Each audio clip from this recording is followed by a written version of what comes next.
Israel और Hamas के बीच मामला फिर कभी भी बिगड़ सकता है और युद्ध की आग कभी भी एक बार फिर से भड़क सकती है। हमास की हरकतें देख इजरायल युद्ध विराम समझौते को ताक पर रख सकता है और हमास बंधकों के बदले ताबूत पर ताबूत भेज रहा है। इससे बेंजामिन नेतन्याहू का पारा चढ़ना तय है। हमास और इजरायल के बीच युद्ध विराम समझौते के पहले चरण की मियाद शनिवार को खत्म हो रही है। उससे पहले हमास ने इजरायल के 4 मरे हुए बंधकों के शव को सौंप दिया। इजरायल ने भी इसे कंफर्म कर दिया है। दरअसल हमास ने इजरायल की ओर से सैकड़ों फिलिस्तीनी कैदियों को रिहा किए जाने के बदले में गुरुवार तड़के 4 बंधकों के शवों को रेड क्रॉस को सौंप दिया। ये शव ताबूतों में सौंपे गए और इजरायल को ताबूत में जो 4 बंधकों के शव सौंपे गए हैं उनकी पहचान का खुलासा भी हो गया है।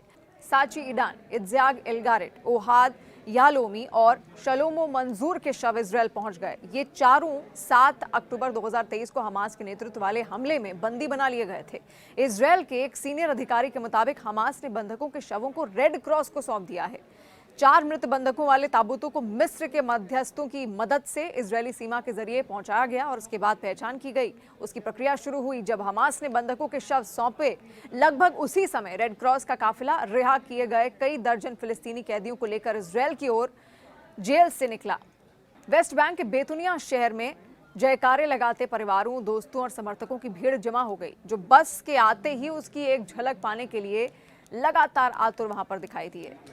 रिहा किए गए कैदियों का उनके शुभचिंतकों ने स्वागत भी किया और उन्हें गले लगाया और तस्वीरें भी खींची। रिहा किए गए एक व्यक्ति ने विजय चिन्ह भी बनाया और उसे उनके समर्थकों ने कंधों पर उठा लिया और भीड़ ने अल्लाहू अकबर के नारे भी लगाए।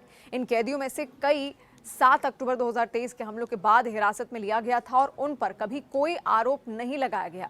इससे पहले इजरायल को शनिवार को 600 से अधिक फिलिस्तीनी कैदियों को रिहा करना था, मगर उसने उससे पहले कहा कि सैकड़ों फिलिस्तीनी कैदियों की रिहाई तब तक नहीं की जाएगी जब तक कि गाजा में बंधक बनाकर रखे गए और लोगों की रिहाई सुनिश्चित नहीं हो जाती। इतना ही नहीं, बंधकों की अपमानजनक तरीके से सौंपना, उनको बंद नहीं किया जाता। नेतन्याहू ने सेरेमनी नहीं करने को कहा था और हमास ने भी इस बात को मान लिया था और इस बार उसने सेरेमनी नहीं की। इजरायल ने कहा था कि हमास इस डील को शांति से करे और ऐसी सेरेमनी ना करे।